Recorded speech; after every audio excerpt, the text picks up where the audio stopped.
너까지 왜 그러냐? 한국 가서 여군들 기강 잡으랬더니 지가 먼저 전역하고 자빠졌네.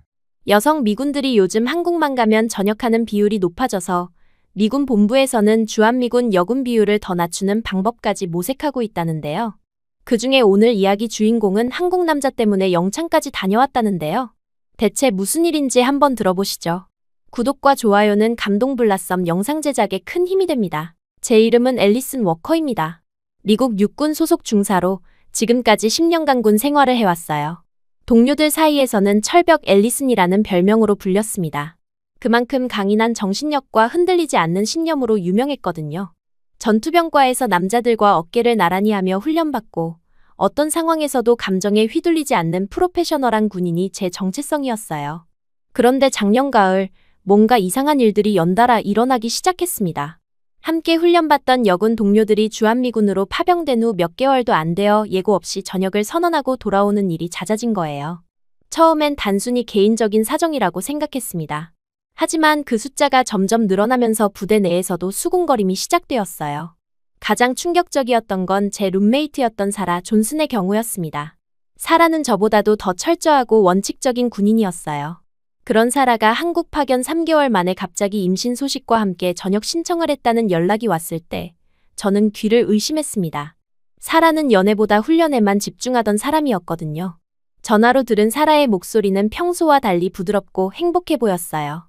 하지만 제게는 그게 더 이상하게 느껴졌습니다. 강철 같던 사라가 이렇게 변할 수 있다는 게 믿어지지 않았어요. 제가 걱정스럽게 상황을 물어봤을 때 사라는 잠시 침묵하더니 한국 남자는 뭔가 다르다고 직접 와보면 안다고 말했습니다. 그 한마디가 제 마음에 깊이 박혔어요. 도대체 무엇이 달라서 그렇게 확고했던 사라를 변화시킨 걸까요? 사라의 경우만이 아니었습니다. 그 후 몇 달 사이 주한미군으로 파견됐던 여군들의 전역 소식이 연달아 들려왔어요. 리사 브라운, 제니퍼 데이비스, 캐서린 화이트? 모두 제가 잘 알던 강인하고 의지가 확고했던 동료들이었습니다. 그들 중 몇몇은 속도 위반으로 인한 임신 전역이라는 충격적인 이유까지 밝혀졌어요. 부대 내 분위기는 점점 심상치 않아졌습니다. 남자 동료들 사이에서는 여군들을 한국에 보내면 안 된다는 농담이 공공연하게 오가기 시작했어요. 심지어 한국 남자 접근 금지령을 내려야 한다는 말까지 나올 정도였습니다. 처음엔 그저 농담이라고 생각했는데 점점 진지한 분위기로 변해가는 걸 느꼈어요. 어느 날 브라운 대위가 저에게 직접 이 상황에 대해 어떻게 생각하는지 물어봤습니다. 브라운 대위는 평소 제 능력을 인정해 주시던 분이었어요. 저는 개인의 선택이라고 생각하지만 이렇게 연달아 일어나는 건 좀 이상하다고 솔직하게 답했습니다. 그때 대위는 의미심장한 표정을 지으며 직접 가서 확인해 볼 생각은 없는지 제 같은 강한 정신력을 가진 군인이 필요한 상황이라고 말씀하셨어요. 그 말을 들은 순간 저는 뭔가 중요한 기로에 서 있다는 걸 직감했습니다. 단순한 제안이 아니라 공식적인 임무 타진이라는 것을 알 수 있었어요. 며칠 후 예상대로 본부에서 공식 연락이 왔습니다. 주한미군 부대로의 파견 임무를 수행할 의향이 있는지, 현지 여군들의 기강 해이 문제를 해결하고 정신적 이완을 통제하는 것이 주요 임무라는 내용이었어요. 저는 망설이지 않았습니다. 군인으로서 주어진 임무를 수행하는 것은 당연한 일이었고, 무엇보다 동료들에게 무슨 일이 일어나고 있는지 직접 확인하고 싶었어요. 파견 준비를 하는 동안 저는 한국에 대해 철저히 조사했습니다. 문화, 언어, 사회 구조까지 가능한 모든 정보를 수집했어요. 특히 한국 남성들의 특성에 대해서도 자료를 찾아봤습니다. 대부분의 자료에서는 권위적이고 가부장적인 문화라고 나와 있었어요. 그렇다면 우리 동료들이 왜 그런 환경의 매력을 느꼈는지 더욱 이해가 안 됐습니다. 출발 전날 밤, 사라에게 마지막으로 전화를 걸어 조심해야 할 게 있는지 물어봤어요. 사라는 너무 확신하지 말라고, 제가 생각하는 것과는 정말 다를 거라고 말했습니다. 무슨 뜻인지 다시 물어봤지만 직접 경험해봐야 알 수 있다고, 말로는 설명할 수 없다고 답하더군요. 사라의 애매한 답변은 제게 더 큰 의문만 남겼습니다. 하지만 저는 확신했어요. 제가 그런 함정에 빠질 리는 없다고 말이에요. 인천공항에 도착했을 때의 첫인상은 생각보다 깔끔하고 현대적이라는 것이었어요. 공항에서 만난 한국 공무원들도 예의 바르고 친절했습니다. 하지만 이 정도로는 제 경계심이 누그러들지 않았어요. 용산기지로 이동하는 동안 버스 창밖으로 보이는 서울의 풍경은 정말 독특했습니다. 고층 빌딩들 사이로 작은 상점들이 빼곡히 들어서 있고 사람들은 빠른 걸음으로 각자의 목적지를 향해 가고 있었어요. 미국과는 확실히 다른 에너지가 느껴졌습니다. 특히 지하철역 주변의 복잡하고 활기찬 모습은 제가 본 어떤 미국 도시와도 달랐어요. 부대에 도착해서 브리핑을 받을 때 제가 예상했던 것보다 상황은 심각했습니다. 현재 주한미군 내 여군들의 외박 신청 빈도가 평소보다 3배 이상 증가했고 한국 남성과의 교제 신고 건수도 급증했다는 것이었어요. 존스 대령은 제 임무가 여군들의 기강을 다시 세우고 불필요한 현지인과의 접촉을 최소화하는 것이라고 명확하게 말씀하셨습니다. 첫 주 동안은 부대 내 분위기를 파악하는 데 집중했어요. 그런데 정말 이상한 일이 많았습니다. 훈련 시간에도 여군들은 자꾸 핸드폰을 확인했고 쉬는 시간마다 한국어로 된 메시지를 주고받으며 웃음을 터뜨렸어요. 평소 진지하고 집중력이 좋던 동료들의 모습이 아니었습니다. 가장 놀라운 건 이들의 표정이었어요. 모두 밝고 생기가 넘쳤습니다. 군대에서 보기 힘든 종류의 행복감이 얼굴에 드러나 있었어요. 신임 여군인 톰슨은 제게 한국이 정말 좋다고 음식도 맛있고 사람들도 친절하다고 말했는데 그 눈빛에서 뭔가 다른 빛이 나는 걸 봤습니다. 마치 사랑에 빠진 사람의 눈빛 같았어요. 제가 임무에 집중하라고 엄하게 말했지만 톰슨은 그저 수줍게 웃기만 했습니다. 이런 반응은 예전에 본 적이 없었어요. 보통 제가 엄하게 말하면 즉시 자세를 바로잡곤 했는데 톰슨의 태도는 달랐습니다. 일주일 후 첫 외박 기회가 왔어요. 저는 동료들이 말하는 한국의 매력이 무엇인지 직접 확인해보기로 했습니다. 톰슨과 함께 홍대 지역으로 나갔는데 그곳에서 톰슨의 한국인 남자친구를 만났어요. 처음 그를 봤을 때 솔직히 실망스러웠습니다. 키는 저보다도 작았고 체구도 말랐으며 목소리도 부드러웠어요. 제가 알고 있던 남성적인 이미지와는 거리가 멀었습니다. 이런 남자에게 강인한 미군 여성들이 빠진다는 게 정말 이해가 안 됐어요. 그는 정중하게 인사하며 작은 선물 봉투를 건넸습니다. 미국 과자였는데 톰슨이 좋아한다고 해서 준비했다고 하더군요. 세심한 면은 있었지만 이 정도로 강인한 군인들이 흔들릴 리는 없다고 생각했어요. 오히려 제 확신이 더욱 단단해졌습니다. 저녁을 함께 먹는 동안 그는 계속해서 톰슨을 배려하는 모습을 보였어요. 음식을 먼저 권하고 물을 따라주고 톰슨이 말할 때마다 집중해서 듣는 모습이었습니다. 하지만 이런 행동들이 저에게는 과도한 친절 정도로만 느껴졌어요. 미국 남자들도 데이트할 때는 충분히 친절하거든요. 톰슨이 화장실에 간 사이 그는 제게 톰슨이 한국 생활에 잘 적응하고 있는지 물어봤습니다. 군인으로서의 생활이 힘들지 않은지, 혹시 필요한 게 있으면 언제든 말하라고 했어요. 그의 진지한 표정에서 톰슨을 진심으로 걱정하고 있다는 걸 느꼈지만 여전히 이해할 수 없었습니다. 식사 후 홍대 거리를 걸으며 저는 한국의 밤 문화를 관찰했어요. 젊은 사람들이 그룹을 이루어 다니고 카페와 술집들이 늦은 시간까지 붐비고 있었습니다. 그런데 이상한 건 커플들의 모습이었어요. 여자가 더 적극적이고 활발해 보이는 경우가 많았습니다. 남자들은 상대적으로 조용하고 차분한 편이었어요. 이런 모습들을 보면서 저는 한국 남자들의 특성에 대해 다시 생각해봤습니다. 제가 알고 있던 정보와는 다른 면들이 보였어요. 권위적이라기보다는 배려하는 듯했고 가부장적이라기보다는 상대방을 먼저 생각하는 것 같았습니다. 하지만 여전히 제 결론은 변하지 않았어요. 이 정도의 친절함과 배려로 강인한 미군 여성들이 인생을 바꿀 정도로 흔들릴 리는 없다고 생각했습니다. 오히려 동료들이 한국 생활의 편안함에 젖어 군인 정신이 해이해진 것이라고 판단했어요. 그날 저녁 톰슨과 헤어진 후 저는 혼자 홍대 거리를 걸었습니다. 마음속으로는 실망감이 컸어요. 도대체 저런 소심하고 여린 남자의 어디가 좋다는 건지 정말 이해할 수 없었거든요. 키도 저보다 작고 목소리도 부드럽고 체구도 말랐는데 어떻게 강인한 미군 여성이 그런 남자에게 빠질 수 있는 걸까요? 오히려 제 확신만 더 단단해졌습니다. 동료들이 한국에서 전역을 결정하는 이유가 그런 남자들 때문이라면 정말 한심한 일이라고 생각했어요. 사라가 그렇게 의미심장하게 말했던 것도 별것 아니었다는 결론에 도달했습니다. 거리를 걸으며 저는 한국의 밤 풍경을 관찰했어요. 젊은 사람들이 그룹을 이루어 다니고 카페와 술집들이 늦은 시간까지 붐비고 있었습니다. 하지만 이런 것들이 제게는 그저 평범한 도시의 모습으로만 보였어요. 특별할 게 하나도 없었습니다. 톰슨의 남자친구가 보여준 세심한 배려도 마찬가지였어요. 미국 남자들도 데이트할 때는 충분히 친절하거든요. 그게 뭐 그리 특별한가 싶었습니다. 오히려 너무 과도한 친절이 여군들로 하여금 방심하게 만드는 요소가 아닐까 생각했어요. 혼자 걷다 보니 답답한 마음이 들었습니다. 이런 시시한 것들 때문에 동료들이 인생을 바꾸고 있다니 정말 한심했어요. 저는 다른 동료들과는 다르다는 확신이 더욱 강해졌습니다. 10년간 쌓아온 군인으로서의 정체성과 철저한 자기관리, 그리고 어떤 상황에서도 흔들리지 않는 정신력이 저를 다른 동료들과 구별해주는 거라고 생각했어요. 그런 생각을 하며 걷다가 문득 24시간 피트니스 센터 간판이 눈에 들어왔습니다.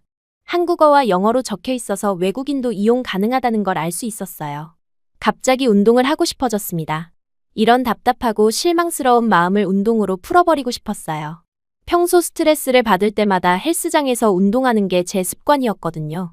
특히 벤치프레스는 제가 가장 좋아하는 운동 중 하나였습니다. 무거운 중량을 들어 올릴 때의 그 쾌감과 성취감이 모든 스트레스를 날려버려 주거든요. 망설임 없이 헬스장 안으로 들어갔습니다. 밤늦은 시간이었지만 생각보다 사람들이 있었어요. 대부분 조용히 각자의 운동에 집중하고 있었습니다. 접수해서 일일 이용권을 끊고 운동복으로 갈아입었어요. 헬스장에 들어서자마자 저는 내부를 살펴봤어요. 24시간 운영한다고 해서 밤늦은 시간에도 제법 사람들이 있었습니다. 대부분 한국 남자들이었는데 나이는 20대 후반에서 30대 초반 정도로 보였어요. 모두 조용히 각자의 운동에 집중하고 있었지만 제가 들어서자 시선이 느껴졌습니다. 접수 직원도 한국 남자였는데 외국인인 저를 보고 잠깐 당황하는 기색을 보이더니 영어로 안내해 주려고 노력했어요. 발음이 완벽하지는 않았지만 친절하게 일일 이용권에 대해 설명해 주었습니다. 간단한 서류 작성 후 락커 키를 받고 운동복으로 갈아입었어요. 헬스장 내부는 깔끔하고 현대적이었습니다. 미국의 헬스장과 비교해도 전혀 뒤지지 않는 시설이었어요. 러닝머신과 웨이트 기구들이 구역별로 잘 정리되어 있었고 특히 프리웨이트 공간이 넓어서 마음에 들었습니다. 몇몇 이용자들이 저를 힐끗힐끗 보는 게 느껴졌지만 딱히 불편하지는 않았어요. 간단한 스트레칭으로 몸을 풀면서 저는 주변을 관찰했습니다. 한국 남자들의 운동 방식이 궁금했거든요. 대부분 혼자 운동하고 있었고 미국처럼 시끄럽게 떠들거나 과시하는 모습은 없었어요. 오히려 조용하고 차분한 분위기였습니다. 하지만 운동 강도나 집중력은 상당해 보였어요. 워밍업을 마치고 벤치프레스 구역으로 향했습니다.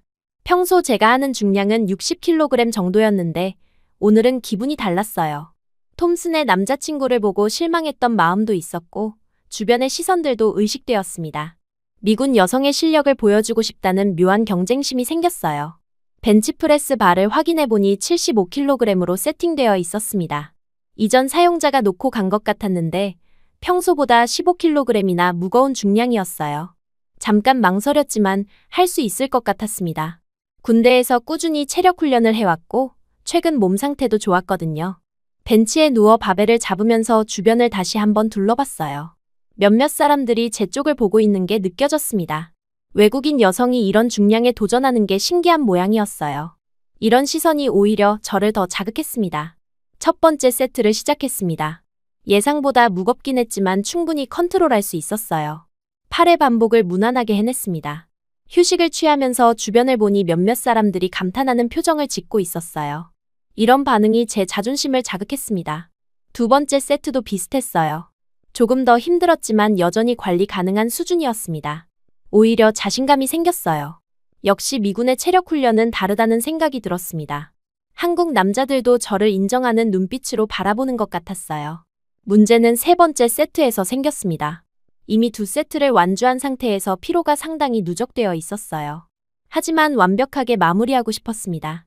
주변의 시선들과 오늘 하루 쌓인 스트레스가 저를 무리하게 만들었어요. 처음 몇 번은 괜찮았습니다. 하지만 다섯 번째 반복부터 팔의 떨림이 시작되었어요. 여섯 번째에서는 확실히 힘이 부족함을 느꼈습니다.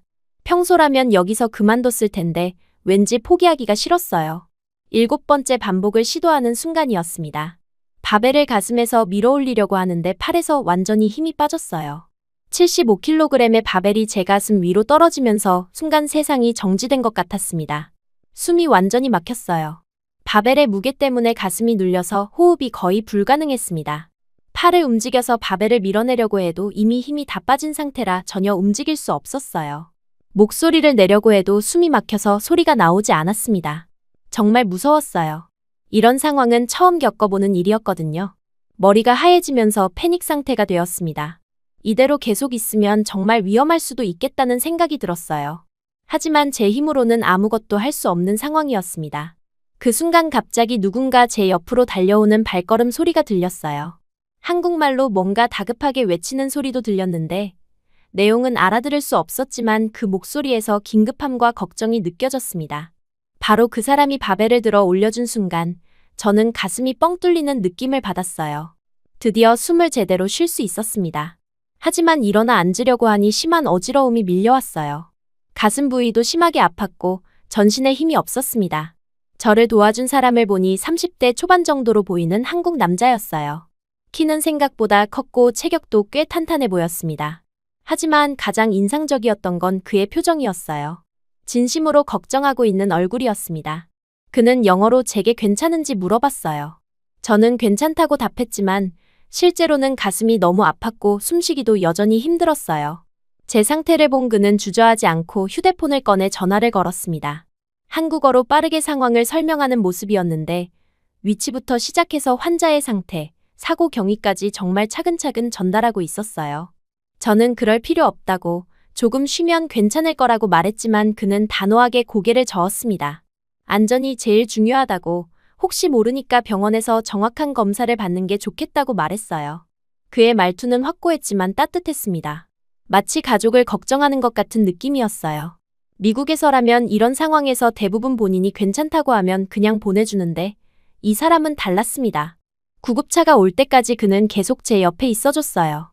다른 헬스장 직원에게 상황을 설명하고 물을 가져다 주었습니다. 편안한 자세로 앉을 수 있도록 쿠션을 가져다 주기도 했어요. 다른 이용자들이 궁금해하며 모여들었는데 그들에게 상황을 설명하면서도 저를 배려하는 모습을 보였습니다. 특히 인상적이었던 건 그가 제 물건들을 챙겨주는 모습이었어요. 락커에서 제 옷과 가방을 가져와서 정리해 주었습니다. 그리고 헬스장 직원과 이야기해서 오늘 이용료는 환불받을 수 있도록 처리해 주기까지 했어요. 구급차가 도착했을 때 그는 당연하다는 듯이 저와 함께 타겠다고 했습니다. 저는 깜짝 놀랐어요. 처음 본 외국인을 위해 이렇게까지 해주는 사람이 있다는 게 믿어지지 않았거든요. 혼자 가도 괜찮다고 말했지만 그는 보호자가 필요할 수도 있다고 했습니다. 병원으로 가는 동안 그는 제게 여러 가지를 물어봤어요. 어디서 왔는지, 한국에 온 지 얼마나 됐는지, 가족이나 친구에게 연락할 사람이 있는지 등등. 저는 미군이라고 말했는데 그는 놀라면서도 정말 대단하다고, 존경스럽다고 말했습니다. 그런데 오늘은 좀 무리한 것 같다고, 평소에도 이렇게 무거운 중량으로 운동하는지 물어봤어요. 저는 평소보다 무겁긴 했지만 할 수 있을 거라고 생각했다고 답했습니다. 그러자 그는 운동할 때는 안전이 제일 중요하다고, 특히 혼자 할 때는 더 조심해야 한다고 말했어요. 병원에 도착해서 응급실로 들어갈 때도 그는 함께 따라왔습니다. 의료진과의 소통에서 완벽하게 통역을 도와주었어요. 제가 영어로 설명하면 그것을 한국어로 전달하고 의사가 한국어로 하는 말을 다시 영어로 번역해 주었습니다. 의사는 엑스레이와 CT 촬영을 해봐야 한다고 했어요. 갈비뼈 골절이나 내부 출혈 가능성을 확인해야 한다는 것이었습니다. 검사를 받는 동안에도 그는 계속 대기실에서 기다려 주었어요. 검사 결과 다행히 갈비뼈 골절은 없었습니다. 하지만 가슴 부위에 심한 타박상과 근육 손상이 있었고 일부 근육에 염증이 생긴 상태였어요.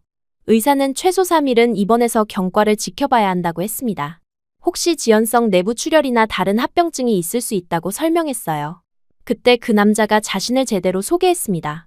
이름은 김지훈이고 증권회사에서 애널리스트로 일한다고 했어요. 그리고 병원비 걱정은 하지 말라고 자신이 처리하겠다고 했습니다. 저는 당황해서 안 된다고 제가 낼 거라고 했지만 지훈 씨는 이미 접수 창구로 가고 있었어요. 한국에 처음 온 분이 다쳤는데 이 정도는 당연한 거라고 나중에 자신이 미국에 가면 도움받으면 된다고 말했습니다. 정말 놀라운 발상이었어요. 병실로 옮겨진 후 지훈 씨는 제게 필요한 게 있는지 물어봤습니다. 저는 부대에 연락을 해야 한다고 말했어요. 원래 하루 외박이었는데 입원하게 되면서 연장이 필요했거든요. 제가 직접 부대에 전화를 걸어서 상황을 보고했습니다. 운동 중 사고가 났다고 제 부주의로 인한 일이라고 설명했어요. 그리고 입원 기간 동안 외박을 연장해야 한다고 요청했습니다. 다행히 부대에서는 상황을 이해해 주었어요. 사고로 인한 입원이니 어쩔 수 없다고 필요한 만큼 외박을 연장해도 된다고 승인해 주었습니다. 제가 미리 양해를 구하고 정식으로 요청했기 때문에 큰 문제 없이 처리될 수 있었어요. 지훈 씨는 내일 저녁에 다시 와서 안부를 확인하겠다고 하면서 명함을 건네주었어요. 혹시 필요한 게 있으면 언제든 연락하라고 했습니다. 그렇게 말하고 지훈 씨는 돌아갔어요. 저는 그의 뒷모습을 바라보며 정말 이상한 기분이 들었습니다. 첫날 밤은 불편했어요. 가슴 부위 통증 때문에 제대로 누울 수도 없었고, 낯선 환경이라 잠도 잘 오지 않았습니다. 하지만 지훈 씨가 보여준 친절함 때문에 마음만큼은 따뜻했어요. 다음날 저녁, 정말로 지훈 씨가 나타났습니다. 손에는 큰 봉지를 들고 있었는데 족발과 함께 여러 가지 반찬들이 들어있었어요. 병원 음식이 맛없을 거라고 생각해서 한국 음식을 좀 사왔다고 했습니다. 족발은 한국 사람들이 힘낼 때 먹는 음식이라고, 콜라겐이 많아서 상처 회복에도 도움이 된다고 설명해 주었어요. 그의 이런 세심한 배려에 저는 정말 감동받았습니다. 이런 관심을 받아본 적이 언제였는지 기억이 안 났거든요. 함께 족발을 먹으며 이야기를 나눴는데 지훈 씨는 정말 재미있는 사람이었어요. 한국의 문화나 음식에 대해 자세히 설명해 주기도 하고 제 미군 생활에 대해서도 진심으로 궁금해했습니다. 무엇보다 제가 말할 때마다 집중해서 들어주는 모습이 인상적이었어요. 특히 제가 왜 군인이 되었는지, 한국에는 어떤 임무로 왔는지 물어볼 때의 모습이 기억에 남습니다. 진심으로 관심을 가지고 있다는 게 느껴졌어요. 그리고 군인이라는 직업에 대해 정말 존경한다고 말했습니다. 혼자 아프면 더 서러우니까 누군가 옆에 있어주는 것만으로도 빨리 나을 수 있다고 말했을 때 저는 가슴이 뭉클해졌어요. 미국에서는 들어보지 못한 종류의 다정함이었습니다. 강해야 하고 독립적이어야 한다고 배워온 저에게 이런 말을 해주는 사람은 처음이었어요. 그 다음 날도 지훈 씨는 어김없이 나타났습니다. 이번에는 치킨과 함께 한국 전통차를 가져왔어요. 염증에 좋다고 해서 특별히 준비했다고 했습니다. 그리고 오늘 컨디션은 어떤지, 아픈 곳은 없는지 세심하게 물어봤어요. 이런 관심과 배려를 받으면서 저는 묘한 감정을 느끼기 시작했어요. 지금까지 저는 혼자서 모든 걸 해결해야 한다고 생각했습니다. 아픈 것도 혼자 견뎌야 하고 약한 모습을 보이면 안 된다고 배워왔거든요. 하지만 지훈 씨 앞에서는 그런 부담이 없었습니다. 아프다고 말해도 되고 도움이 필요하다고 해도 되었어요. 오히려 그런 솔직한 모습을 보일 때 더 따뜻하게 대해주는 것 같았습니다. 네 번째 날 밤, 갑자기 가슴이 답답해서 잠을 못 이루고 있었어요. 진통제 효과가 떨어져서 통증도 심해졌습니다. 그때 지훈 씨에게서 문자가 왔어요. 혹시 괜찮은지, 밤에 불안하면 언제든 연락하라고 했습니다. 자신은 원래 밤늦게 일하는 사람이라 전혀 괜찮다고, 혼자 아픈 건 정말 힘들다고 메시지를 보냈어요. 그 순간 저는 눈물이 날 것 같았습니다. 이런 따뜻한 관심을 받는 게 이렇게 감동적일 수 있다는 걸 처음 알았어요. 지훈 씨가 마지막 병문안을 왔을 때 제가 정말 고마웠다고, 이런 친절을 베풀어 주셔서 어떻게 보답해야 할지 모르겠다고 말하자 지훈 씨는 웃으면서 대답했어요. 친절이 아니라 당연한 거라고, 사람이 아플 때는 혼자 있으면 안 된다고 말했습니다. 그 말을 들으며 저는 깨달았어요. 제가 지금까지 알고 있던 남성상, 인간관계 그리고 저 자신에 대한 모든 기준이 완전히 흔들리고 있다는 것을. 그리고 그런 변화가 전혀 나쁘지 않다는 것을 말이에요. 처음으로 저는 군인이기 이전에 한 사람의 여성이라는 걸 강하게 느끼고 있었습니다. 그리고 그런 감정이 두렵기보다는 따뜻하게 느껴지고 있었어요. 퇴원 후 부대로 복귀했을 때 저는 묘한 기분이었어요. 5일 동안의 이번 생활이 마치 꿈 같았습니다. 지훈 씨의 따뜻한 돌봄과 관심, 그리고 제가 느꼈던 새로운 감정들. 부대의 차갑고 규칙적인 분위기와는 너무나 대조적이었어요. 첫날부터 동료들의 시선이 느껴졌습니다.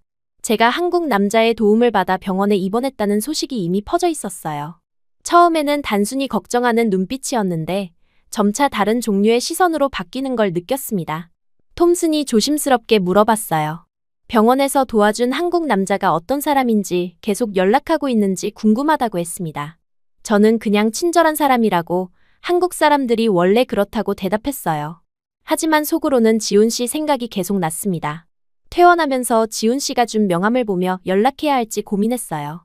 감사 인사라도 해야 할 것 같았는데 어떻게 시작해야 할지 모르겠더군요. 군인으로서는 이런 개인적인 관계를 어떻게 처리해야 하는지 경험이 없었습니다. 결국 이틀 후 간단한 문자를 보냈어요. 퇴원 잘했다고, 도움 주셔서 감사하다는 내용이었습니다. 생각보다 빨리 답장이 왔는데 다행이라고 하면서 혹시 불편한 곳은 없는지 물어봤어요. 그 세심함에 또 한 번 감동받았습니다. 그렇게 문자를 주고받기 시작했어요. 처음에는 안부 정도였는데 점차 일상적인 이야기들을 나누게 되었습니다. 지훈 씨는 제 군대 생활에 대해 관심이 많았고 저는 한국 직장 문화에 대해 궁금했어요. 특히 인상적이었던 건 지훈 씨의 메시지 스타일이었습니다. 항상 상대방을 배려하는 말투였고 제가 힘들어하는 일이 있으면 진심으로 걱정해 주었어요. 미국 남자들과는 확실히 다른 감성이었습니다. 하지만 동료들의 반응은 점점 좋지 않아졌어요. 제가 휴대폰을 자주 확인하는 모습을 보고 누군가와 연락하고 있다는 걸 눈치챘습니다. 특히 제가 웃으면서 메시지를 보는 모습을 본 후부터는 노골적인 시선들이 시작되었어요. 워커 중사도 결국 한국 남자에게 넘어갔네. 휴게실에서 들린 이런 말들이 제 귀에 들어왔습니다. 처음에는 무시하려고 했지만 점점 더 노골적이고 악의적으로 변해갔어요. 제가 한국에 온 목적을 잊었다는 비난부터 시작해서 여군의 기강 회의를 막으러 온 사람이 스스로 그 꼴이 됐다는 조롱까지 들렸습니다. 상황이 더 복잡해진 건 제가 병원에서 사용한 외박 시간 때문이었어요. 원래는 하루 외박이었는데 5일 동안 병원에 입원하면서 기록상 문제가 생긴 거였습니다. 브라운 대위가 저를 불러서 해명을 요구했어요. 사고로 인한 입원이라고 설명했지만 대위는 의심스러운 표정을 지었습니다. 한국 남자와 함께 있다가 생긴 일 아니냐고, 혹시 다른 목적으로 외박을 연장한 건 아니냐고 추궁했어요. 그런 질문들이 제게는 모욕적으로 느껴졌습니다. 그래도 저는 최대한 침착하게 상황을 설명했어요. 벤치프레스 사고였고 그 한국 남자는 저를 도와준 선량한 사람이라고 말했습니다. 하지만 대위의 표정에서는 여전히 의구심이 사라지지 않았어요. 경고를 받았습니다. 앞으로는 현지인과의 접촉을 최소화하라고, 특히 개인적인 관계로 발전하는 일은 절대 있어서는 안 된다고 했어요. 제가 한국에 온 목적을 다시 한번 상기시키면서 다른 여군들에게 모범을 보여야 한다고 강조했습니다. 그날 밤 지훈 씨에게서 문자가 왔어요. 오늘 하루는 어땠는지, 부대 생활에 잘 적응하고 있는지 물어봤습니다. 평소라면 바로 답장을 했을 텐데 대위의 경고가 머리에 맴돌아서 망설여졌어요. 하지만 결국 답장을 보냈습니다. 괜찮다고, 다만 조금 바쁘다고 했어요. 지훈 씨는 너무 무리하지 말라고, 건강이 제일 중요하다고 답해왔습니다. 그런 따뜻한 관심이 더욱 마음에 와 닿았어요. 며칠이 지나면서 동료들의 태도는 더욱 노골적으로 변했습니다. 훈련 중에도 제 뒤에서 수군거리는 소리가 들렸고 식당에서도 저만 보면 대화를 중단하는 일이 잦아졌어요. 특히 남자 동료들의 반응이 심했습니다. 역시 여자는 여자네. 아무리 강한 척해도 결국 남자한테 넘어가. 이런 식의 성적인 농담들과 조롱이 계속되었어요. 처음에는 참으려고 했지만 점점 참기 어려워졌습니다. 특히 제가 지금까지 쌓아온 군인으로서의 신뢰와 존경이 무너지는 게 느껴져서 괴로웠어요. 상황이 정점에 달한 건 일주일 후였습니다. 지훈 씨가 부대 앞까지 와서 저를 만나자고 연락한 거예요. 퇴근 후 잠깐 커피라도 마시자고 했는데 저는 고민이 됐습니다. 대위의 경고도 있었고 동료들의 시선도 신경 쓰였거든요. 하지만 결국 나갔어요. 그동안 문자로만 안부를 주고받았는데 직접 만나서 제대로 감사 인사라도 해야 할 것 같았습니다. 부대 근처 카페에서 만났는데 지훈 씨는 여전히 따뜻하고 세심한 사람이었어요. 제가 요즘 힘들어 보인다고 혹시 부대에서 무슨 일이 있는지 물어봤습니다.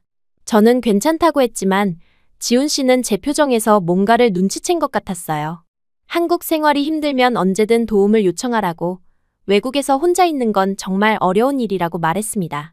그런 관심과 배려가 저에게는 더욱 소중하게 느껴졌어요. 부대에서 받는 차가운 시선들과는 너무나 대조적이었거든요.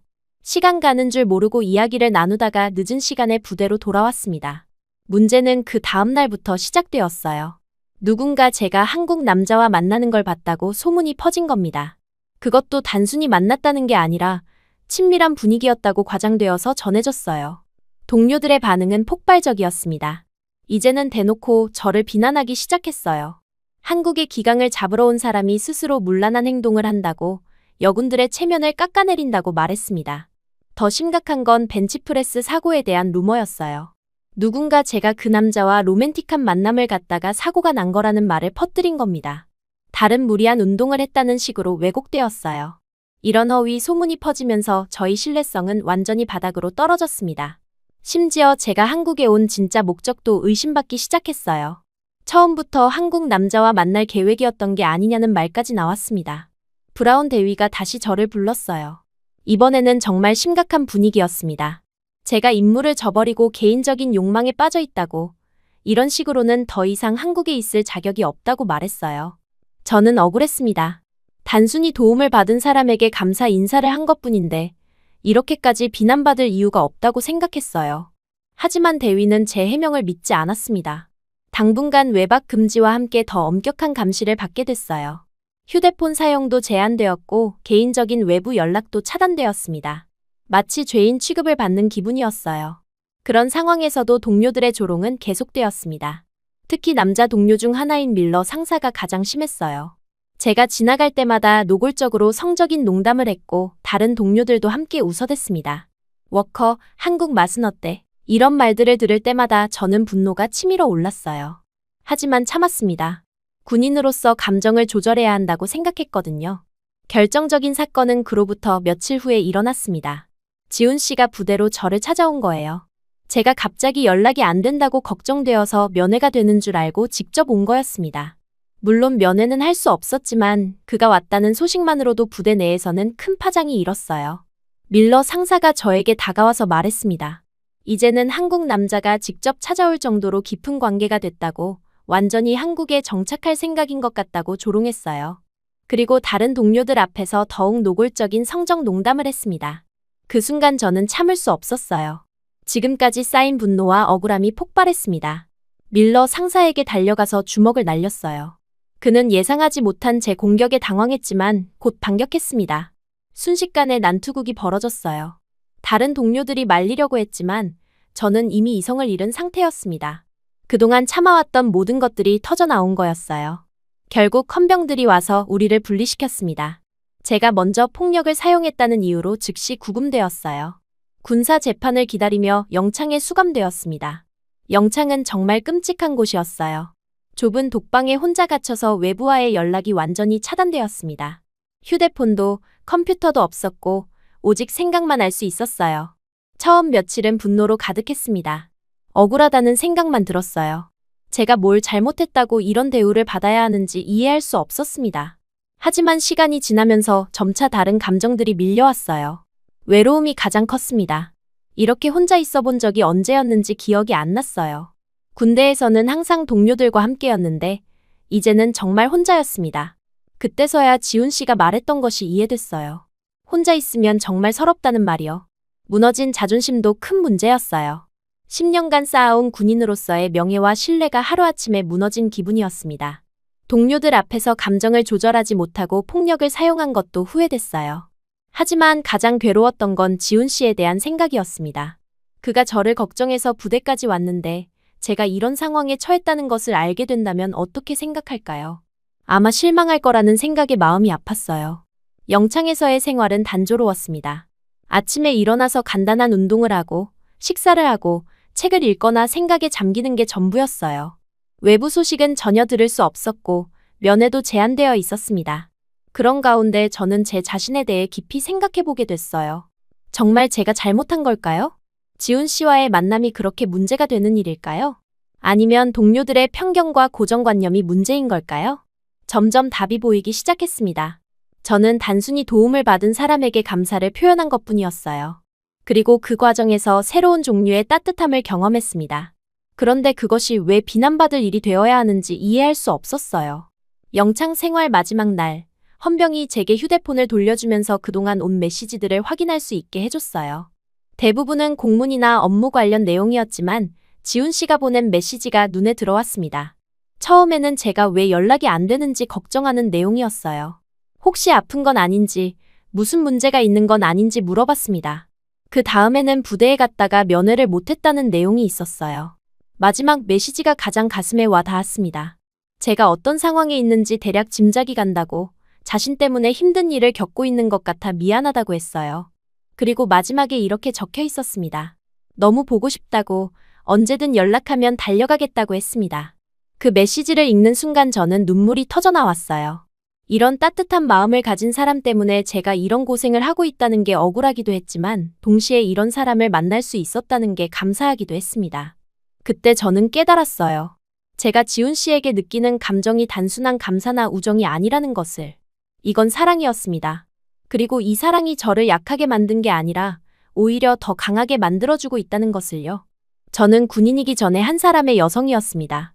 그리고 한 여성으로서 사랑할 권리가 있었어요. 그런 당연한 감정을 숨기고 부정해야 할 이유는 없었습니다. 영창에서 풀려나던 날 아침, 저는 새로운 각오로 부대에 복귀했습니다. 지난 일주일 동안 혼자서 많은 생각을 했고, 앞으로는 조용히 지내면서 상황을 정리하기로 마음먹었어요. 더 이상 불필요한 갈등을 만들고 싶지 않았습니다. 하지만 부대 분위기는 제가 예상했던 것보다 훨씬 차가웠어요. 영창에서 나온 저를 보는 동료들의 시선에는 동정이나 이해보다는 실망과 경멸이 더 많이 느껴졌습니다. 특히 여군 동료들마저 저를 멀리하는 모습을 보였어요. 첫날부터 브라운 대위가 저를 불렀습니다. 사무실에 들어서자마자 느껴지는 냉랭한 분위기가 모든 걸 말해주고 있었어요. 대위는 서류를 정리하면서 저를 한참 바라보더니 한숨을 깊게 쉬었습니다. 이럴 거면 애초에 한국에 오게 하지 말았어야 했다고, 제가 여기 온 목적을 완전히 잊어버린 것 같다고 말했어요. 그리고 앞으로는 더욱 엄격한 감시하에 생활해야 한다고 통보했습니다. 외박은 당분간 금지이고 개인적인 외부 연락도 모두 차단된다고 했어요. 제가 항변할 여지는 전혀 없었습니다. 이미 폭력 사용으로 징계를 받은 상황에서 더 이상 말할 수 있는 입장이 아니었거든요. 저는 고개를 숙이고 알겠다고 답할 수밖에 없었어요. 대위는 마지막으로 이런 말을 했습니다. 제가 만약 다시 한 번이라도 문제를 일으킨다면 즉시 본국으로 송환될 거라고, 그때는 불명예 전역도 각오해야 한다고 경고했어요. 그 말이 얼마나 무거운 의미인지 저는 잘 알고 있었습니다. 일상 업무로 돌아갔지만 모든 게 예전과 달랐어요. 동료들은 저와 대화를 최소화했고 필요한 업무 소통 외에는 거의 말을 걸지 않았습니다.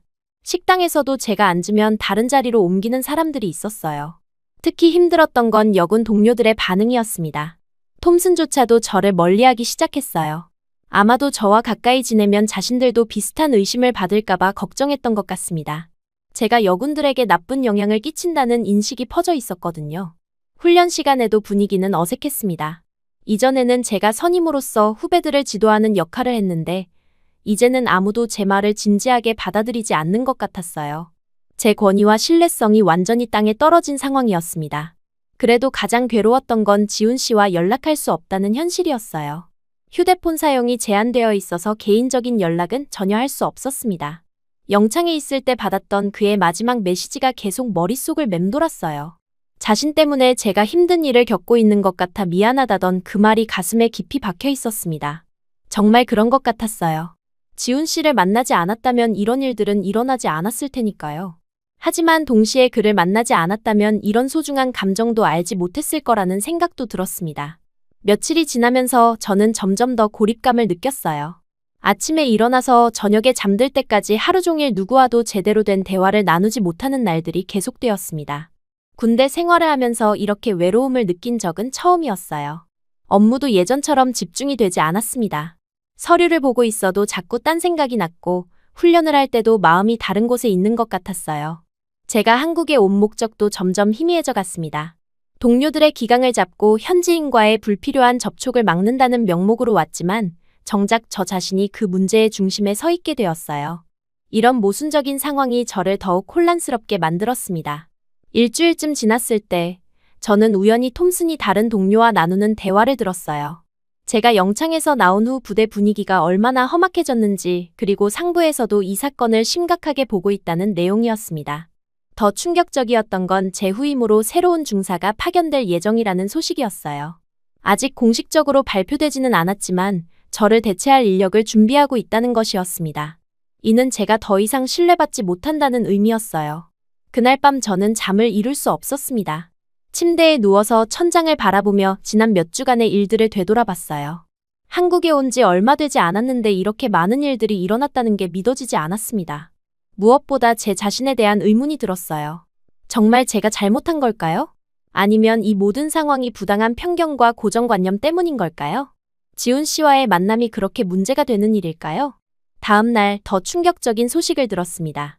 본부에서 제게 상담을 받으라는 지시가 내려온 거예요. 심리 상담을 통해 제가 임무를 제대로 수행할 수 있는 상태인지 평가받아야 한다는 것이었습니다. 상담실에서 만난 심리 상담사는 중년의 여성 장교였어요. 그녀는 친근하게 다가오려고 노력했지만 저는 경계심을 늦출 수 없었습니다. 이 모든 게 제가 문제가 있는 사람이라는 전제하에 진행되는 것 같았거든요. 상담사는 제게 한국에서의 경험에 대해 물어봤어요. 현지 남성과의 관계가 제 정신 상태에 어떤 영향을 미쳤는지, 군인으로서의 정체성에 혼란이 있는지 등등. 질문들 자체가 이미 결론을 전제하고 있는 것 같아서 불쾌했습니다. 저는 최대한 객관적으로 상황을 설명하려고 했어요.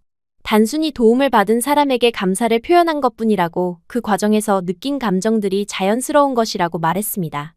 하지만 상담사의 표정에서는 여전히 의구심이 보였어요. 상담이 끝난 후 저는 더욱 확신하게 됐어요.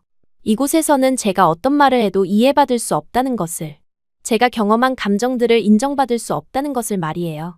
그로부터 며칠 후 제게 또 다른 충격적인 소식이 전해졌습니다. 지훈 씨가 부대에 편지를 보냈다는 것이었어요. 저에게 직접 전달되지는 않았지만 제가 안전한지 궁금하다는 내용이었다고 했습니다. 브라운 대위는 이 편지를 보여주면서 분노를 표했어요. 이제는 현지인이 미군 부대에 직접 편지까지 보낸다고, 이런 식으로는 안 된다고 말했습니다. 그리고 앞으로 지훈 씨와 관련된 어떤 연락도 차단하겠다고 선언했어요. 그 순간 저는 무언가 중요한 선택의 기로에 서 있다는 걸 느꼈습니다. 계속 이런 식으로 살아갈 것인지 아니면 다른 길을 택할 것인지 결정해야 할 때가 온 것 같았어요. 밤늦게 혼자 산책을 하며 생각에 잠겼습니다. 한국의 밤 공기는 미국과는 다른 느낌이었어요. 더 부드럽고 따뜻한 것 같았습니다.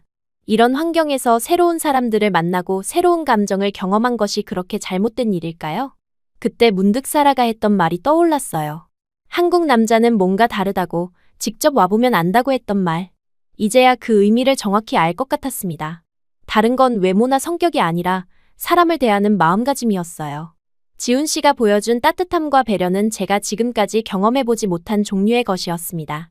조건 없는 친절, 타인을 위한 희생, 진심 어린 관심. 이런 것들이 저를 변화시켰어요. 그리고 저는 깨달았습니다.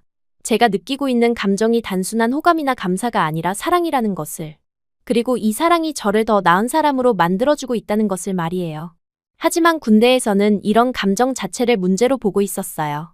군인은 감정에 휘둘리면 안 된다고, 개인적인 관계보다 임무가 우선이라고 가르쳐왔습니다. 과연 그런 삶이 올바른 걸까요? 다음 날 아침, 저는 중요한 결정을 내렸습니다. 더 이상 이런 식으로는 살 수 없다고 생각했어요. 진정한 자신을 숨기고 타인의 시선에 맞춰 사는 것은 의미가 없다고 느꼈습니다. 브라운 대위에게 면담을 요청했어요. 사무실에 들어가서 저는 단호하게 말했습니다. 저녁 의사가 있다고, 더 이상 군인으로 살아갈 자신이 없다고 고백했어요. 대위는 처음에는 믿을 수 없다는 표정을 지었습니다.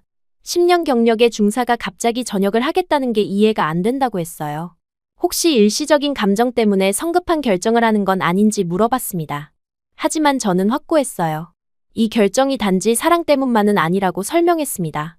군대에서 요구하는 삶의 방식과 제가 추구하는 가치관 사이에 너무 큰 간극이 있다고 말했어요. 왜 여군들이 한국에 오면 전역하는지 이제 알겠다고, 그건 약해서가 아니라 너무 진심으로 사랑받기 때문이라고 고백했습니다. 그런 따뜻함을 경험하고 나면 차가운 군대 생활로 돌아가기 어렵다고 설명했어요. 대위는 한참 동안 저를 바라보더니 한숨을 쉬었습니다. 제가 정말 심각하다는 걸 깨달은 것 같았어요. 그리고 이런 일이 계속 반복되고 있다는 사실에 대해서도 고민이 깊어 보였습니다. 전역 절차를 진행하는 데는 시간이 필요했어요. 각종 서류 작업과 상부 승인을 받아야 했고, 무엇보다 본부에서도 이 사건을 심각하게 검토하고 있었습니다. 제가 올해 3번째 사례라는 것이 큰 문제가 되고 있었거든요. 며칠 후 본부에서 특별조사관이 파견되어 왔어요. 최근 한국에서 발생하는 여군들에 잇따른 전역 사건에 대해 정확한 원인을 파악하겠다는 것이었습니다. 저도 조사 대상에 포함되어 상세한 면담을 받아야 했어요. 조사관은 베테랑 여성 장교였는데 생각보다 이해심이 깊은 사람이었어요. 제가 겪은 일들을 차근차근 들어보더니 이런 문제가 개인의 일탈이 아니라 구조적인 문제일 수 있다고 말했습니다. 한국의 문화적 특성과 현지 남성들의 행동 패턴, 그리고 미군 여성들이 느끼는 문화적 충격 등을 종합적으로 분석해야 한다고 했어요.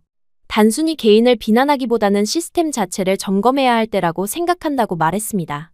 이런 말을 들으니 조금은 위로가 됐어요. 적어도 제가 비정상적인 사람은 아니라는 걸 인정받는 것 같았거든요. 하지만 그렇다고 해서 제 결정이 바뀌지는 않았습니다.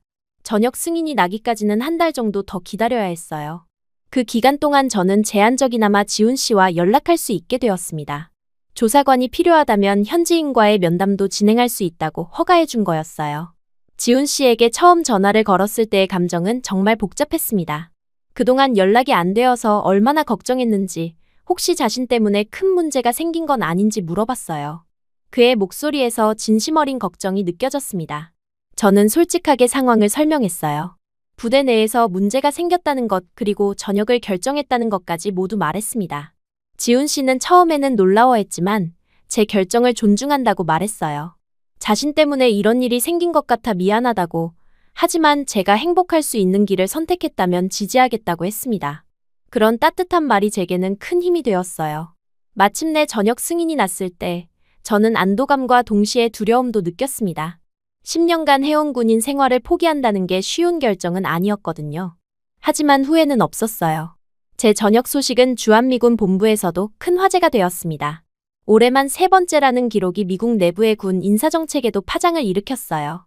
한국 파견 여군에 대한 새로운 가이드라인을 만들어야 한다는 논의까지 시작되었습니다. 하지만 저는 더 이상 두렵지 않았어요. 제가 선택한 이 길이 올바른 방향이라는 확신이 있었습니다.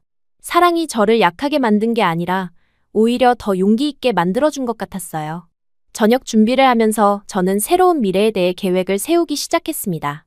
한국에서 새로운 삶을 시작할 수 있을지, 지훈 씨와 진정한 관계를 발전시킬 수 있을지 궁금했어요. 불확실한 미래였지만 처음으로 제 선택에 대해 자신감을 가질 수 있었습니다. 전역 절차가 완료된 후 저는 처음으로 진정한 자유를 느꼈습니다. 10년간 저를 올가매고 있던 군인이라는 신분에서 벗어나니 세상이 다르게 보였어요. 하지만 동시에 막막한 기분도 들었습니다. 이제 어떻게 살아야 할지 구체적인 계획이 없었거든요. 지훈 씨가 제일 먼저 연락을 주었어요.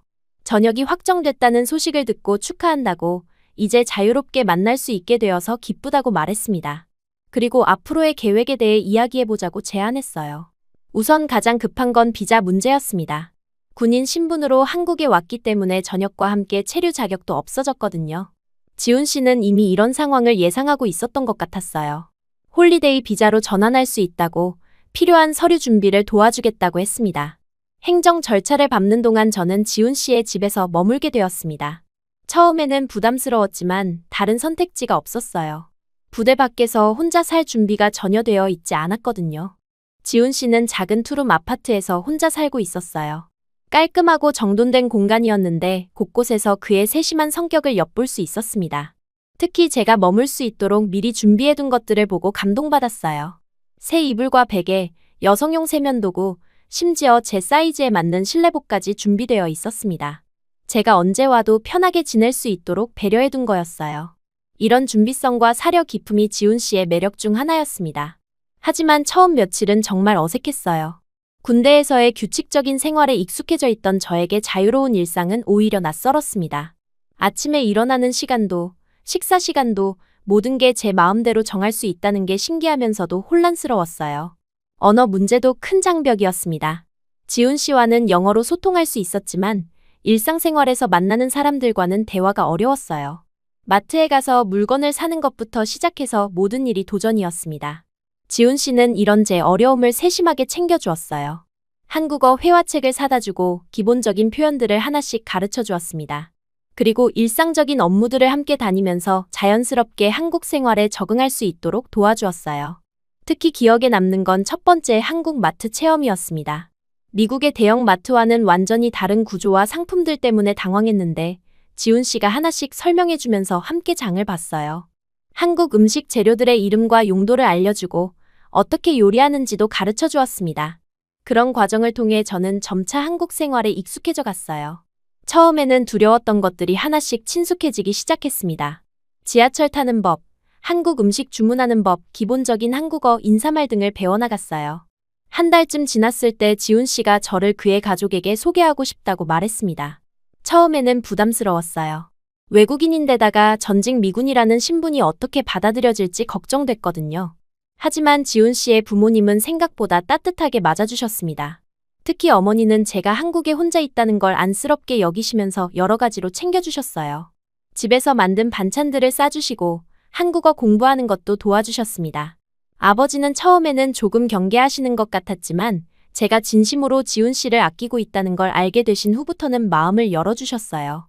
미군 생활에 대해 궁금해하시면서 여러 가지 질문도 하셨습니다. 가족들과 함께 식사하는 시간들이 저에게는 새로운 경험이었어요. 미국에서는 가족이라고 해도 각자 바빠서 함께 모이는 시간이 많지 않았는데 한국 가정에서는 가족이 함께하는 시간을 정말 소중하게 여기는 것 같았습니다. 어머니가 특히 저를 친딸처럼 챙겨주셨어요. 한국 음식 만드는 법을 가르쳐 주시고 한국 문화에 대해서도 설명해 주셨습니다. 처음에는 말이 잘 통하지 않아서 답답하셨을 텐데 항상 인내심을 갖고 저를 대해 주셨어요. 그런 따뜻한 관심과 사랑을 받으면서 저는 점차 마음을 열게 되었습니다. 군대에서는 느낄 수 없었던 가족적인 따뜻함을 경험하게 된 거예요. 이런 것이 진짜 가정의 모습이구나 하는 생각이 들었습니다. 석 달쯤 지났을 때 지훈 씨가 조심스럽게 미래에 대한 이야기를 꺼냈어요. 저와 계속 함께하고 싶다고, 하지만 비자 문제 때문에 불안정한 상태로 계속 있을 수는 없다고 말했습니다. 결혼에 대해 진지하게 생각해보자고 제안했어요. 처음에는 너무 빠른 것 아닌가 하는 생각이 들었습니다. 아직 한국 생활에 완전히 적응하지도 못했는데 결혼까지 생각하기에는 부담스러웠거든요. 하지만 지훈 씨의 진심을 느낄 수 있었어요. 비자 때문이 아니라 진심으로 평생을 함께하고 싶다고, 천천히 서로를 더 알아가면서 관계를 발전시켜 나가자고 말했습니다. 그리고 유쾌하게 덧붙였어요. 비자는 갱신할 수 있지만 사랑은 평생 갱신하면서 살자고 말이에요. 그런 따뜻하고 유머러스한 프로포즈에 저는 마음이 움직였습니다. 이 사람과 함께라면 새로운 인생을 시작할 수 있을 것 같다는 확신이 들었어요. 그래서 결혼하자고 답했습니다. 결혼 준비 과정도 새로운 경험의 연속이었어요. 한국의 결혼 문화는 미국과 많이 달랐습니다. 양가 부모님의 만남부터 시작해서 예단, 예물, 결혼식 준비까지 모든 게 복잡했어요. 하지만 지훈 씨 가족들이 저를 정말 가족처럼 대해주셔서 큰 어려움 없이 준비할 수 있었습니다. 특히 어머니는 저에게 한복을 입혀주시면서 한국 전통 결혼식의 의미에 대해서도 설명해 주셨어요. 놀라웠던 건 미국에서 제 전 동료들이 결혼식에 참석하겠다고 연락해 온 거였어요. 브라운 대위를 비롯해서 몇몇 동료들이 휴가를 내고 한국까지 와주겠다고 했습니다. 처음에는 믿을 수 없었어요. 결혼식 당일, 정말로 그들이 나타났을 때 저는 눈물이 날 뻔했습니다. 그동안 서먹했던 관계 때문에 많이 상처받았는데 이렇게 중요한 순간에 축하해주러 와준다는 게 감동적이었어요. 브라운 대위는 저에게 말했습니다. 한국에 있는 제 모습이 미국에 있을 때보다 훨씬 행복해 보인다고, 진짜 자신을 찾은 것 같다고 했어요. 그리고 제가 내린 결정이 옳았다는 것을 이제 확신한다고 덧붙였습니다. 다른 동료들도 비슷한 반응을 보였어요. 예전에 딱딱하고 경직된 모습과는 다른 자연스럽고 편안한 제 모습을 보고 놀라워했습니다. 사랑이 사람을 이렇게 변화시킬 수 있다는 걸 처음 본다고 말하는 동료도 있었어요. 결혼식은 정말 따뜻하고 아름다웠습니다. 한국 전통 예식과 서양식 예식을 모두 치렀는데 두 문화가 조화롭게 어우러지는 모습이 인상적이었어요. 마치 제 인생의 새로운 시작을 상징하는 것 같았습니다. 결혼 후에는 본격적으로 한국에서의 새로운 삶을 시작했어요. 우선 한국어 공부에 더욱 매진했습니다. 기본적인 회화는 할 수 있게 되었지만 깊이 있는 대화나 업무적인 소통을 위해서는 더 많은 노력이 필요했거든요. 동시에 제 경력을 활용할 수 있는 일을 찾기 시작했습니다. 군대에서의 경험과 영어 실력을 살려서 무언가 의미 있는 일을 하고 싶었어요. 여러 가지 가능성을 탐색해보다가 외국인 여성들을 대상으로 한 체력 수업을 시작하기로 했습니다. 한국에 거주하는 외국인 여성들 중에는 운동할 기회가 부족한 경우가 많았어요. 언어 장벽 때문에 헬스장 이용이 어렵거나 한국의 운동 문화에 익숙하지 않은 경우들이었습니다. 제가 이런 분들에게 도움이 될 수 있을 것 같았어요. 처음에는 작은 규모로 시작했지만 입소문을 타면서 점점 참여자가 늘어났습니다.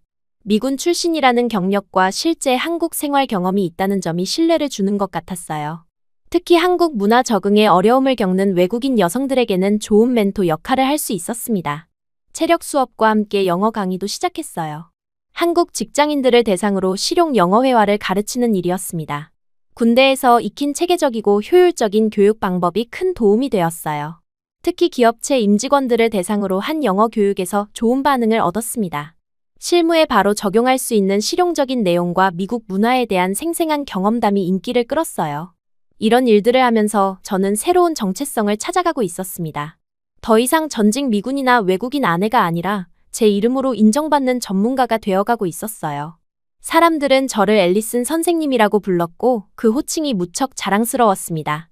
한국어도 눈에 띄게 늘었어요. 처음에는 단순한 일상 대화 수준이었는데 이제는 업무적인 미팅도 한국어로 진행할 수 있게 되었습니다. 지훈 씨와도 한국어와 영어를 섞어가며 대화하는 재미가 생겼어요. 무엇보다 제가 변한 건 마음가짐이었습니다. 군대에서는 항상 긴장하고 경계하며 살았는데 이제는 편안하고 여유로운 마음으로 하루하루를 보낼 수 있게 되었어요. 웃는 일도 많아졌고 작은 일에도 행복을 느낄 수 있게 되었습니다. 지훈 씨와의 관계도 더욱 깊어졌어요. 처음에는 고마움과 호감 정도였다면 이제는 진정한 동반자로서의 사랑을 느끼고 있었습니다. 서로의 꿈과 목표를 공유하고 함께 미래를 설계해 나가는 과정이 즐거웠어요. 1년이 지나갈 무렵 저는 완전히 다른 사람이 되어 있었습니다. 법적으로도 앨리슨 김이라는 새로운 이름을 갖게 되었고 실제로도 새로운 인생을 살고 있었어요.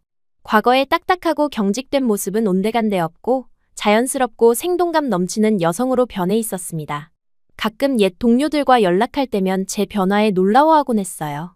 목소리부터 말투까지 모든 게 달라졌다고, 정말 행복해 보인다고 말해주었습니다. 그런 말을 들을 때마다 제 선택이 옳았다는 확신이 더욱 강해졌어요. 사업도 점점 확장되어 갔습니다. 체력 수업은 이제 정기적으로 여러 지역에서 진행되고 있었고, 영어 강의도 여러 기업과 정식 계약을 맺을 정도로 성장했어요. 제 경험을 바탕으로 한 외국인의 한국 적응기 강연도 인기를 끌고 있었습니다.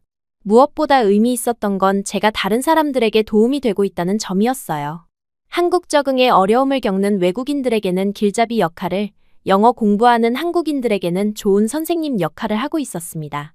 저는 더 이상 과거의 앨리슨 워커가 아니었어요. 사람들과 진정으로 연결되고 매일매일 성장하며 삶을 긍정적으로 바라보는 앨리슨 김으로 다시 태어났습니다. 이런 변화가 가능했던 건 지훈 씨의 사랑과 한국에서 만난 따뜻한 사람들 덕분이었어요.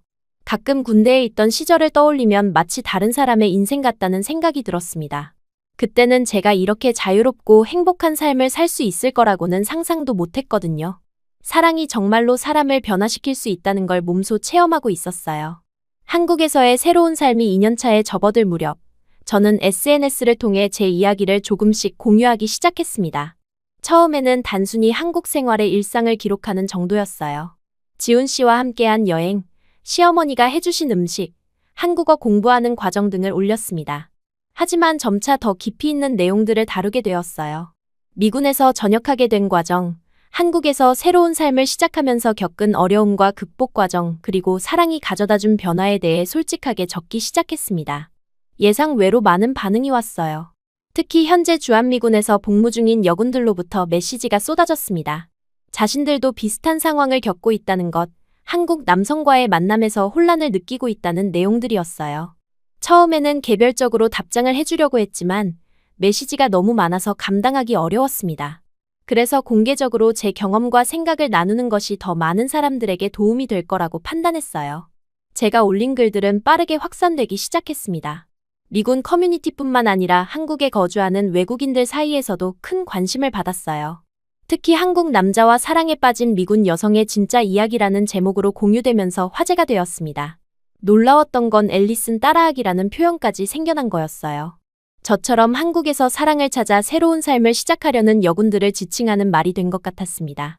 처음에는 농담인 줄 알았는데 실제로 그런 케이스들이 늘어나고 있다는 소식을 들었어요. 후배들로부터 받는 메시지들의 내용도 점점 구체적이고 절실해졌습니다. 부대에서의 압박을 어떻게 견뎌냈는지, 전역 결정을 내리기까지 얼마나 고민했는지, 한국 생활 적응은 어떻게 했는지 등등 세세한 부분까지 물어보는 경우가 많았어요. 그런 질문들에 답하면서 저는 제 경험을 더욱 체계적으로 정리하게 되었습니다. 단순히 개인적인 경험담이 아니라 비슷한 상황에 있는 사람들에게 실질적인 도움이 될 수 있는 가이드 같은 것을 만들고 싶었어요.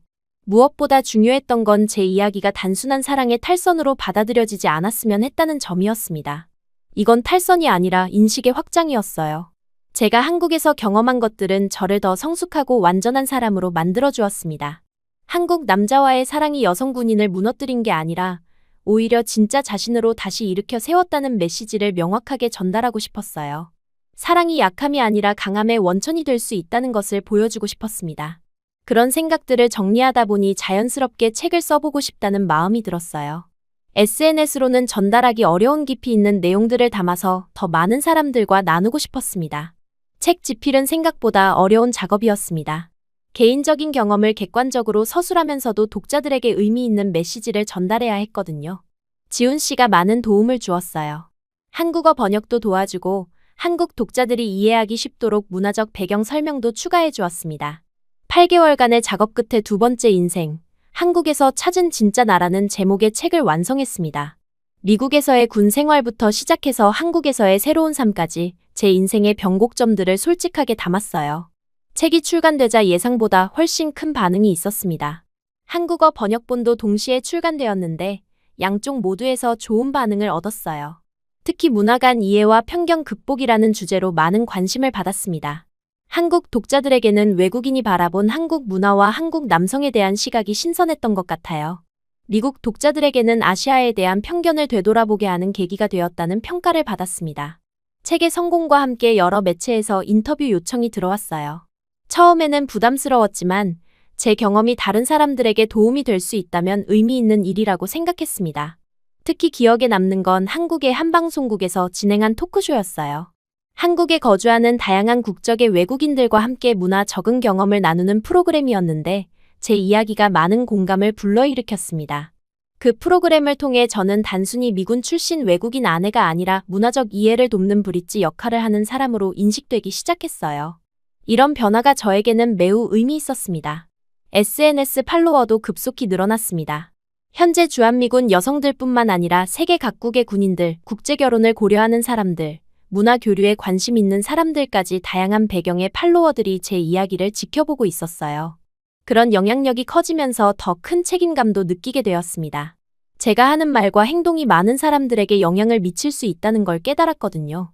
더욱 신중하고 균형 잡힌 시각을 유지하려고 노력했습니다. 어느 날 예상치 못한 연락이 왔어요.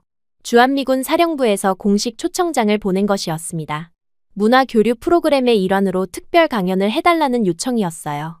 처음에는 믿을 수 없었습니다. 불과 3년 전에 문제를 일으켜서 전역한 사람을 다시 초청한다는 게 이상했거든요. 하지만 담당자와 통화해보니 상황이 달라졌다는 걸 알 수 있었어요. 최근 몇 년간 주한미군 여성들의 전역 사례가 계속 늘어나면서 이를 단순한 개인 문제로 치부할 수 없게 되었다는 것이었습니다. 오히려 문화 이해와 적응이라는 관점에서 접근해야 한다는 인식이 생겼다고 했어요. 특히 제가 성공적으로 한국에 정착하면서 건전한 문화 교류의 사례가 되었다는 평가를 받고 있다고 했습니다. 그래서 현재 복무 중인 군인들에게 도움이 될 수 있는 경험을 나눠달라고 요청한 거였어요. 강연 준비를 하면서 저는 많은 고민을 했습니다. 어떤 메시지를 전달해야 할지, 어떻게 하면 도움이 되는 내용을 만들 수 있을지 깊이 생각해봤어요. 단순히 제 경험담을 들려주는 것이 아니라 더 큰 의미를 담고 싶었습니다. 강연 당일 강연장에는 생각보다 많은 사람들이 모였어요. 현재 복무 중인 여군들뿐만 아니라 남군들 그리고 한국인 직원들까지 참석했습니다. 예전 동료들 중에도 몇 명이 와 있어서 반가우면서도 긴장되었어요. 강연을 시작하면서 저는 솔직하게 말했습니다. 3년 전 제가 이곳에서 문제를 일으키고 떠났다고. 하지만 그 경험이 저를 더 나은 사람으로 만들어주었다고 했어요.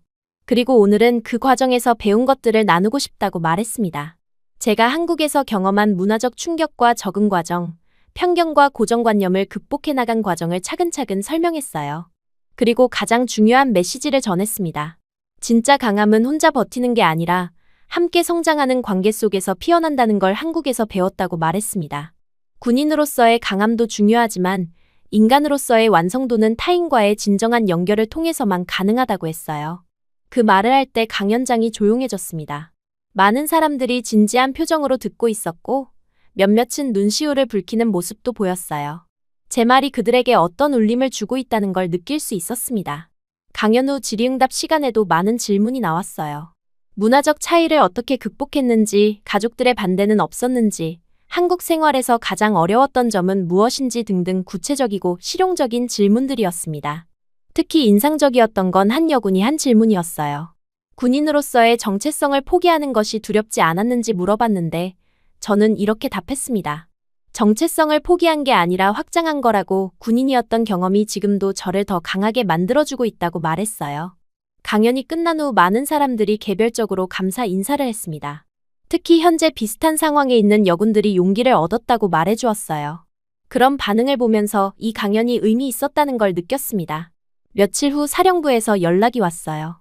강연 반응이 매우 좋았다고, 앞으로도 정기적으로 이런 프로그램을 진행하고 싶다고 했습니다. 그리고 공식적으로 문화 교류 프로그램의 자문위원을 맡아달라고 제안했어요. 이런 요청들을 받으면서 저는 제 역할이 무엇인지 명확해졌습니다. 단순히 사랑을 이룬 사람이 아니라 편견을 깨고 문화적 이해를 돕는 역할을 하는 사람이 된 것 같았어요. 한국 정부에서도 관심을 보이기 시작했습니다. 한국 문화 홍보대사로 활동해달라는 제안이 왔고, 외국인의 한국 적응을 돕는 프로그램에도 참여해달라는 요청이 있었어요. 이렇게 양쪽 문화를 잇는 브릿지 역할을 하게 되면서 저는 새로운 사명감을 느꼈습니다. 제 개인적인 경험이 더 큰 의미를 갖게 된 것 같았어요. SNS 활동도 더욱 적극적으로 하게 되었습니다. 단순히 개인 이야기를 공유하는 것에서 벗어나서 문화 교류와 상호 이해를 돕는 콘텐츠들을 제작하기 시작했어요. 한국 문화 소개, 미국 문화 설명, 국제 커플들의 이야기 등 다양한 주제를 다뤘습니다. 특히 문화적 편견 깨기 시리즈가 인기를 끌었어요. 양쪽 문화에 대한 잘못된 고정관념들을 하나씩 짚어보면서 실제 경험을 바탕으로 설명하는 콘텐츠였습니다. 책의 후속작도 계획하고 있어요. 이번에는 문화 교류와 국제 관계에 더 초점을 맞춘 내용으로 준비 중입니다. 제 개인적인 경험뿐만 아니라 비슷한 경험을 한 다른 사람들의 이야기도 함께 담을 예정이에요. 1년이 더 지나면서 저는 완전히 새로운 정체성을 확립했습니다. 더 이상 전직 미군이나 국제결혼 여성이라는 타이틀로만 불리지 않았어요. 문화 교류 전문가, 다문화 이해 촉진자, 조용한 문화대사 같은 표현들로 소개되기 시작했습니다. 이런 변화가 가져다준 가장 큰 의미는 제 경험이 다른 사람들에게 실질적인 도움이 되고 있다는 점이었어요. 편견을 없애고 이해를 증진시키고 더 나아가 평화로운 관계를 만드는 데 기여하고 있다는 느낌이 들었습니다. 지훈 씨도 이런 제 활동을 적극 지지해 주었어요. 함께 문화 교류 이벤트에 참석하기도 하고 제가 바쁠 때는 뒷바라지를 해주기도 했습니다. 정말 든든한 동반자였어요. 가끔 과거를 돌아보면 정말 많은 변화가 있었다는 걸 실감합니다. 한국에 처음 왔을 때만 해도 편견과 고정관념으로 가득했던 제가 이제는 그런 편견들을 깨는 일을 하고 있으니까요. 무엇보다 의미 있는 건 제가 혼자만 변한 게 아니라는 점입니다. 제 이야기를 통해 많은 사람들이 변화하고 있고 더 열린 마음으로 세상을 바라보게 되었다는 피드백을 받고 있어요. 이제 저는 확신합니다. 사랑이 개인을 변화시키는 힘이 있을 뿐만 아니라 그 변화가 더 넓은 사회에도 긍정적인 영향을 미칠 수 있다는 것을. 제가 경험한 모든 일들이 더 큰 의미와 목적을 가지고 있었다는 것을 말이에요.